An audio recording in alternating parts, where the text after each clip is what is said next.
Welcome to the Catbird Quilts. I'm Kathy Martin, and in today's video, I'm going to tell you a quilt story that's a year in the making. And this quilt is gingham, so you know I have a lot to say about it.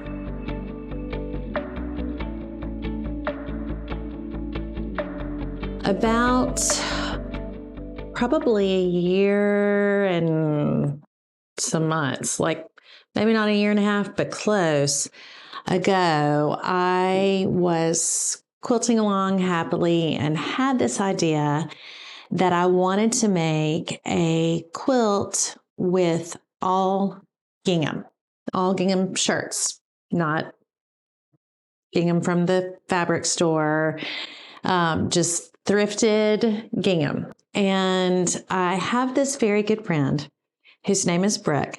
And she and I have known each other since before grade school. So long time. Before kindergarten, we've known each other a long time. And we have been in and out of each other's lives since that time. We went to different high schools for a part of the time, and then we're back together, and then went to different colleges, and then kind of kept in touch. And then the way our life trajectory has gone and the way her life trajectory has gone, we have both been in Birmingham, Alabama, a couple of different times. And every time we end up in the same city, we reconnect, and it is as if no time has passed. And so we have this really deep, abiding friendship and love for each other. And one of the times when we had recently moved back and she had been here for a little bit, we met up and we were laughing that we have a shared emotional lexicon. And so we have these connecting points, and just a deep love for each other. And one of the things that we share is we both love gingham. And while I was learning to quilt and then starting to really quilt for real, as if there's a time when I was not quilting for real. But anyway, we were texting back and forth, and I was talking about how much I love gingham, every size, every color. And she said, same. So all of my texts were like, yes. This is her response. Yes. And then, and I don't, it's not just the blue gingham. Yes. Same. And so we had this like late night text about how much we love gingham. And so that made me think how cool it would be if I made my friend Brooke a quilt out of gingham shirts. And while I was making that decision, and I've referenced this before, I tend to limit myself, and not really sure why I do that. I think it challenges my creativity and it gives me some guardrails for whatever project I'm getting into. And so I decided that for the quilt top, I was going to use only shirts, which makes sense because I use a lot of shirts. But I have said before, and I stick to it, I don't feel like I have to only use shirts or only use thrifted fabric. There is something beautiful and wonderful about the fabrics that are being made these days. And so I often pair the two together to get a colorway that I want or whatever. But in this case, I wanted to use up my white shirts, and I wanted to make an all gingham quilt. And I decided that I would do all different colors of gingham and went on the prowl. And of course, when I go on the prowl, that means going to every thrift store in a 10-mile radius or more. And let me tell you, I was like girl on fire. I just, I looked in the children's section, little bitty shirts that are like this big that are $1.99 versus like the triple XL that are $3.99. And every time I saw a gingham shirt, I just bought it. And I found very quickly that there are some colors that are harder than others to find. And so I was kind of thinking in my mind, just an array of all different kinds of gingham, not necessarily pastel, not necessarily blue, just kind of a whole array. So I started putting them together and realized that I had this big hole in the colorway where I was missing red gingham. So I had to go on the prowl again. Anyway, collected all the shirts and decided that I would do a 9-patch quilt with gingham for the 9-patch and white shirts for the plain patch, and got started on it. And while I was thinking about it, I just had this vision in my head. At that point, I'd never made a 9-patch square. I mean, block, nothing. Had not done this very traditional, very meaningful, important type of quilting. And so I decided I wanted it to be a little bit bigger, and I wanted to use up my white shirts. So I decided on just a motley assortment of ginghams with white shirts in between. And that was the start. So let me pull it out and fan it out where you can see it. And then I want to tell you some of the decisions that I made and why it took a year to get this thing done. So here it is. This is the quilt. And as I was putting my blocks together, I got to thinking about, well, I think about everything, everywhere, all the time, all at once. But mine and Brooke's personal home decor style almost could not be more different. She's an actress, so she is funny and entertaining and incredibly intelligent. And we like to make each other laugh. I feel like when I'm with her, she makes me smarter and more clever. But our styles, our clothing style, our personality style, our home decor style is very different. We're very minimalistic in our house, and she has a much more traditional home, and she has collected some really interesting art over the years in all of her travels and her life trajectory. And so I wanted to do this quilt that represented both of our love for gingham, but it would need to be much more traditional, which is not really, I don't know that I can even classify this sort of style of quilts that I make. But I had this idea that the color would be interesting all throughout the quilt, and it is. And then there would be this gigantic, big white block next to all the color, which there is. And I thought, oh, how cool would it be if I left that blank and then hand quilted a somewhat traditional design in those white blocks. And I got really excited about this prospect. I had been seeing these vintage quilts on a Instagram account, and they're a shop and also a website called Folkling, Folkling. And they have these beautiful, beautiful vintage quilts that are ungodly expensive. But they show kind of the history of quilting, because they have them from basically every decade.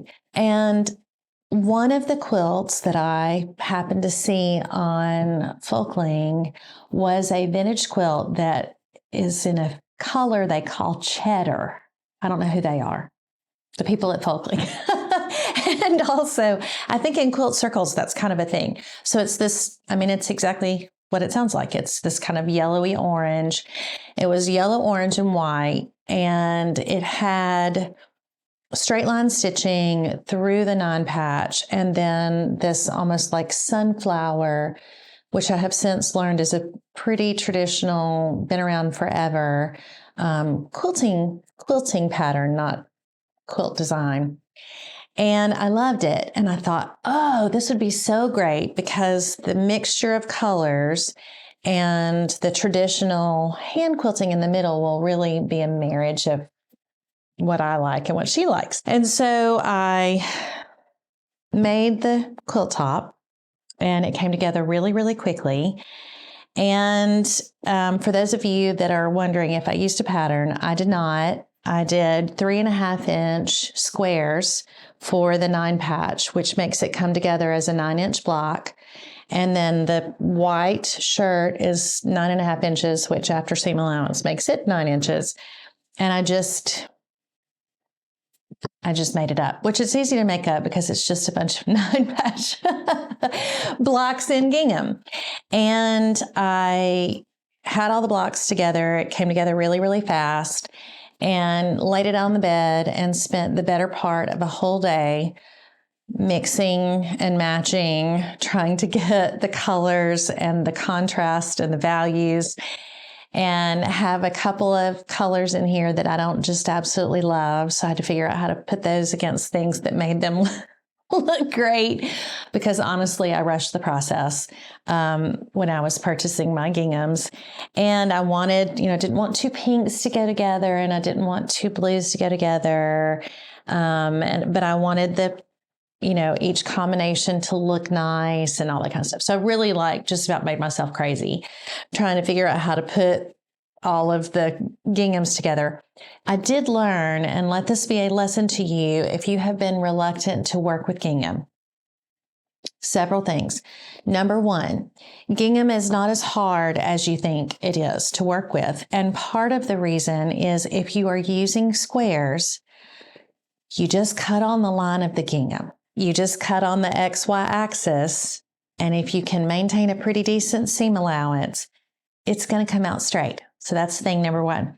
Thing number 2, almost, and I think I would go ahead and say every gingham works with every other gingham. So I have some big block, I have some micro, I have some regular. I don't know what regular gingham is, just roll with me.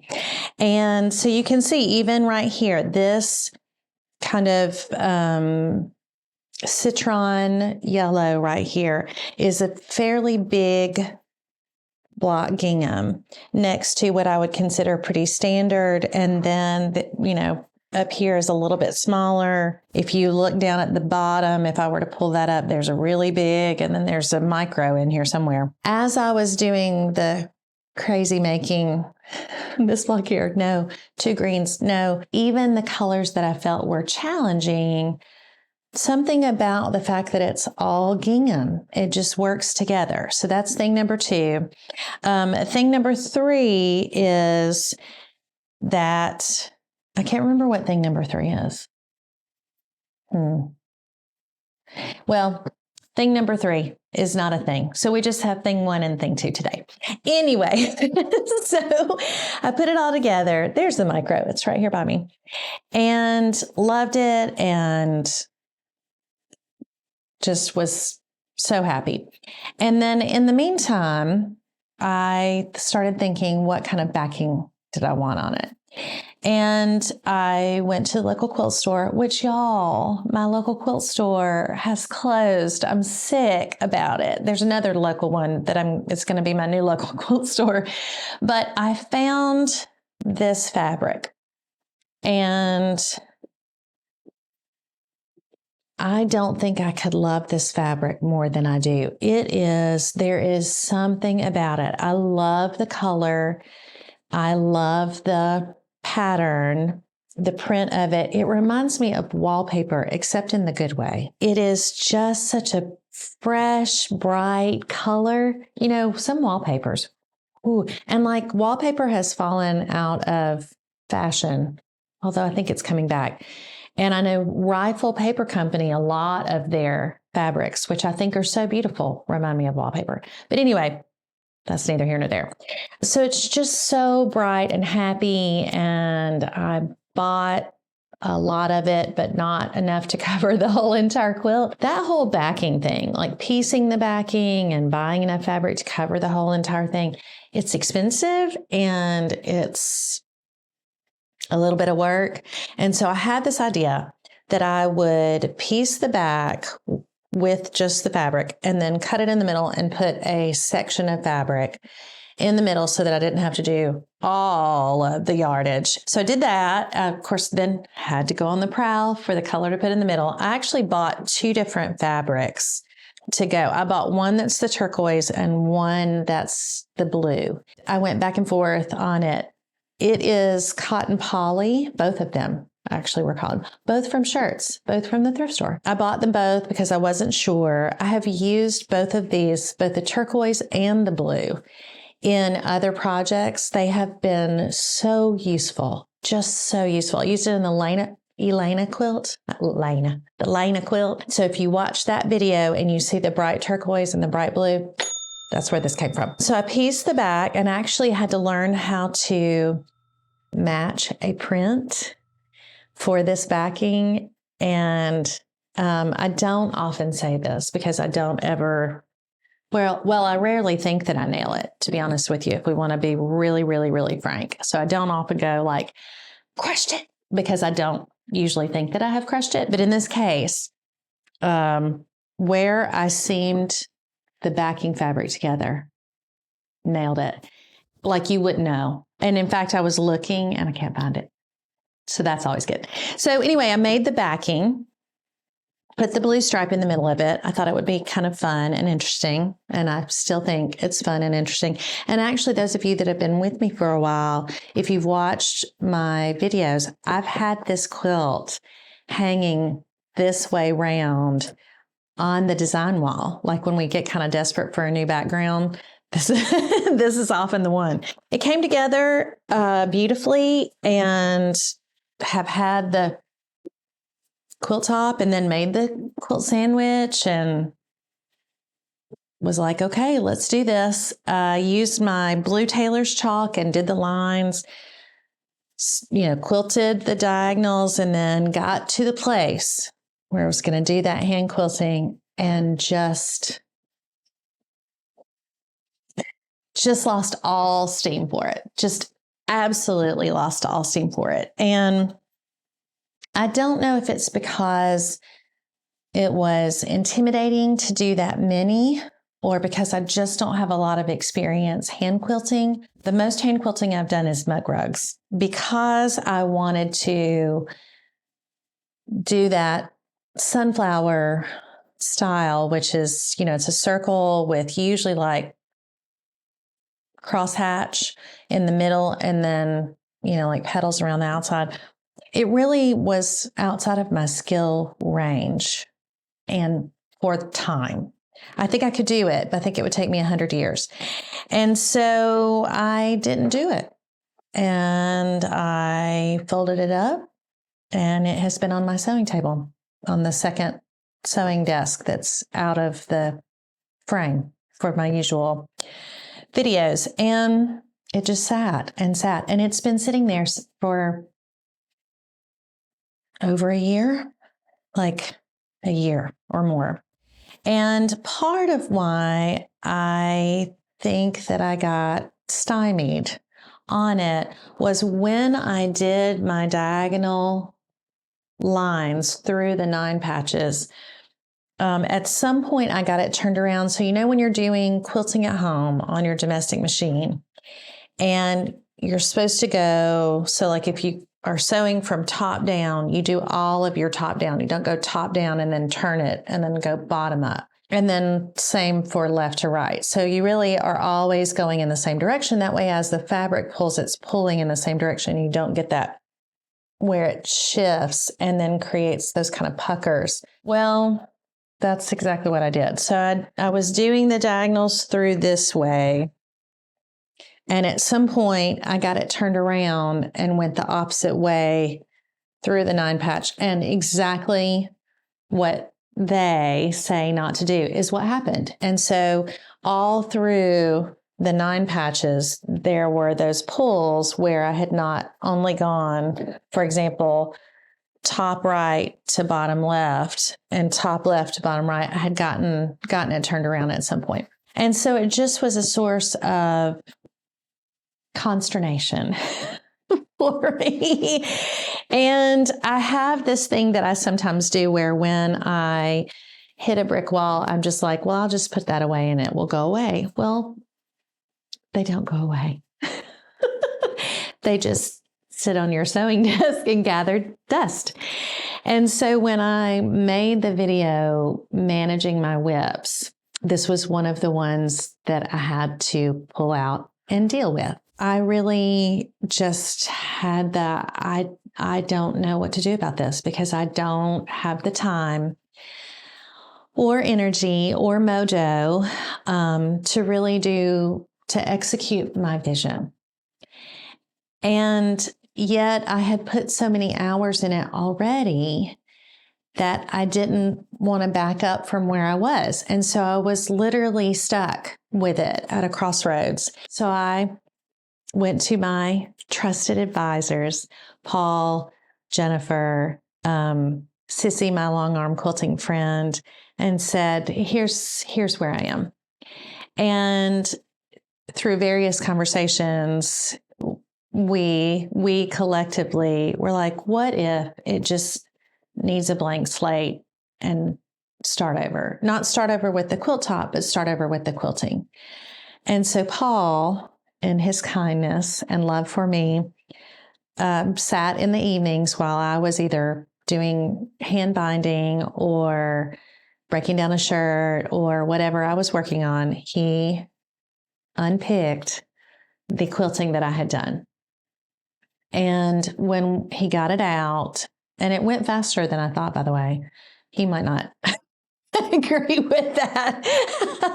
It was a labor of love, I promise you. But he pulled out the stitches. He used that trusty seam reaper that actually he bought for me, and it's engraved seam reaper, and he uses it more than I do. I promise you, he uses it more than I do.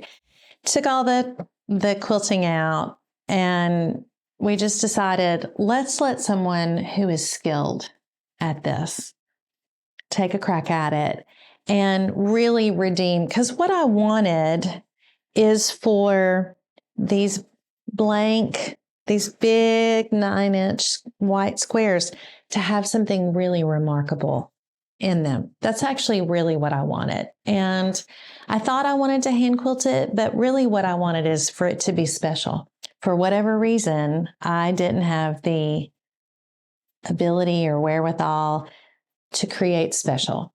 And so I packed it up, sent the quilt top, the batting, which is cotton, white cotton, because my friend is my age, and people who are my age and female get hot at night. And I really like a breathable quilt. And I want that for my people that I give quilts to, breathable, heavy and soft, but breathable. And so I packed it all up and sent it to Sissy and said, help me.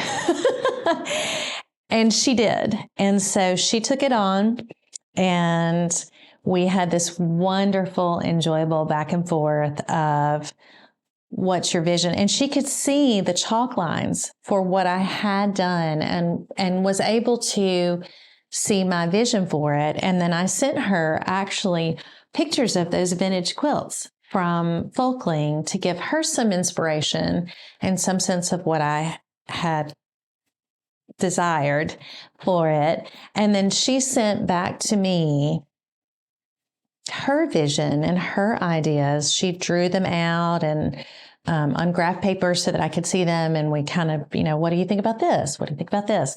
And that was actually so rewarding and enjoyable to see someone else take what was my original vision and put their artistic stamp on it and her skill and her abilities. And so she took it on. She ended up doing just these very narrow quilting stitches through the 9 patch. So there's three stitches. Well, not 3 stitches, 3 lines of stitches through the middle. Maybe it's better if I do it right here. Through the middle 3 of the 9 patch on either side, and then through the 1, and then stopped there. So she outlined the 9 patch to anchor it and give it that stability, and then did this little really pretty and interesting diagonal stripes through And then in the length of the quilt, those little 3 stitches line up all the way. So it connects all these 9 patches, but just in that one way. It's not both ways. And then she came back and did these really pretty freeform flowers it's kind of like a peony, and put leaves in the corner and really filled in that space with beautiful flowers just all across the whole top of the quilt. When I laid it out, when I got to her house, I was just like, oh, it was exactly what I wanted. Interestingly, if you happen to have seen the QuiltCon video that Paul and I did, we went to QuiltCon on a whim and walked around and did video, and I talked about stuff and saw a bunch of you, which is still so exciting. One of the booths that we went in had a quilt that had this diagonal stitching, and it was an inspiration for Sissy. And so funny about that, you just never know where inspiration is going to come from and where an idea from back here has application right now. You just never know. So it's like anytime you get inspiration anywhere, let it sink in, let that seed take root, because you never know who that's going to bless down the road. So she did the quilting, and Paul and I made the trek up the mountain and spent time with Sissy and her husband. We actually went to the National Cornbread Festival. So that's part of the story, which is kind of crazy. Ate more cornbread than you can imagine. Walked around in the heat. Paul got sunburned. We had a great time with them. And I got to, while we were there, Sissy taught me how to play on the long arm quilting machine, which, oh, to all of you who are long armers, my hat is off to you. That is not my gift. I am not a free enough person to do that. I just, it was fun.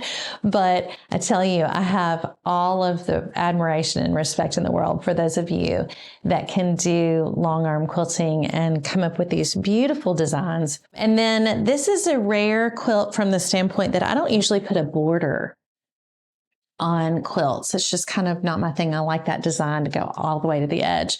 But in this case, I did put a border on it, and Sissy came up with this beautiful, scrolly, vine-like, just beautiful, just leaves and curly cues and all around the border that just tied it in from the flower and the straight line to this like really lovely and interesting border. And in fact, she actually, in one corner, I think it's right here, I'm folding. I'm hoping this is where it is. Yes. And Paul will have to get a close-up shot of this. She made a little cat bird. And so it's my little singing bird on its little stand right here in the corner. And oh, the love I felt when she showed me that. And it's so cute and so skillful to be able to do that with a long arm machine. But anyway, so that's the quilting. And she was hilarious because she said that the backing fabric reminded her of Lily Pulitzer. Did I say that right? Lily Pulitzer, who is a clothing designer and uses a lot of these kind of fabrics, I guess. I mean, I've seen them, but anyway. So yeah, so that was the thing. And then because I had originally planned on quilting it myself, I did not leave a lot of extra backing and batting. Some, thank God, but not 4 inches worth. And so when I sent it to her, of course, she had to load it on the long arm, and it's I'm learning, oh my gosh, I'm learning so much about long arm quilting. So she loaded up because she was afraid she wasn't going to have enough to cover the whole thing. And then when she quilted it, the back, and I had no designs on the back lining up with the quilting on the front. The back just is what it is. I've learned that from my previous long arm experiences, but we both nearly died because when she got it all the way done and pulled it off the machine, the squared off blocks it nearly lined up on the back. So much so, I don't know if you can see that. So this was a 9-patch block, and it's off by this much, which she was just, I don't know, it chapped her hide. But for me, it was great. I was not bothered. Is because I didn't care about the back. But anyway, so then I got it home, and I had actually decided way back when, a year ago, that I would put yellow gingham all around the edge for the binding. I just thought it would be like the perfect counterfoil for the blue on the back and all of the happy ginghams on the front. And I will say that I have put some pictures of this on Instagram, maybe some on Facebook. Every picture I have taken, it just does not do it justice. It is so bright and happy. All of these colors together, it's like sunshine on a quilt. I can't even describe it. And the yellow, I had this moment of, I don't know about this. And I was like, you know what? I'm going to go for it. And so I did. And it is, to me, just so, so pretty. And of course, because I have learned from people that you should put a tag on it. And then I have some special tags. I have one on the side that is a yellow heart balloon, and it says, I love you. And it's because I love her. I love my Brooke so much. And she calls me by my full name. So she's known me so long that she calls me pretty routinely Mary Catherine, which is my full name. And so when I talk to her, she says, Mary Catherine, I have got to tell you about this client that came in today. And I start laughing before she finishes her sentence. So when I went to make the tag, I decided that I would do the very soft, stitched down type. And it says, for the love of gingham, made by Mary Catherine, with love for Brooke. And then the dates from last year. I started it January of 2022 and finished it here in May of 2023. And I have actually been so pleased with how that yellow looks up against the Lily Pulitzer. It's not Lily Pulitzer, by the way, but it just looks like it with the yellow gingham. I did a zigzag stitch with DMC embroidery floss in yellow. And now I have this quilt to give my friend. She knows it's coming, but she's not seen it. I actually blocked her on my social media so that if I decided to post like pictures as I was doing things that she couldn't see it. I ended up not doing that. I'm not real sure why. But anyway, so she has no idea. She knows it's coming and she's excited. I will say that, and maybe some of you have had this experience, when I pulled it out to figure out what to do with it for that Managing My Whips video, I love this quilt. I love the design. I think it's so pretty, but it is so very simple. And I think I would even go so far as to say basic. And where I was in my experience a year ago as a quilter versus where I am now as a quilter, and what I can do and what I have learned to do, and my eye for fabrics and quilt patterns, and my ability to do different types of piecing that I had not really tried at this point. I had a moment where it's like, is it too plain? Is it too simple? Is it too basic? And because the pieces are kind of big, I mean, they're not like big, but 3.5 inches for a 9-patch is generous. I struggled with that because it feels like going backward a little bit. I think that's why it was so great that I turned this over to Sissy to do the quilting, because now the fabrics are beautiful.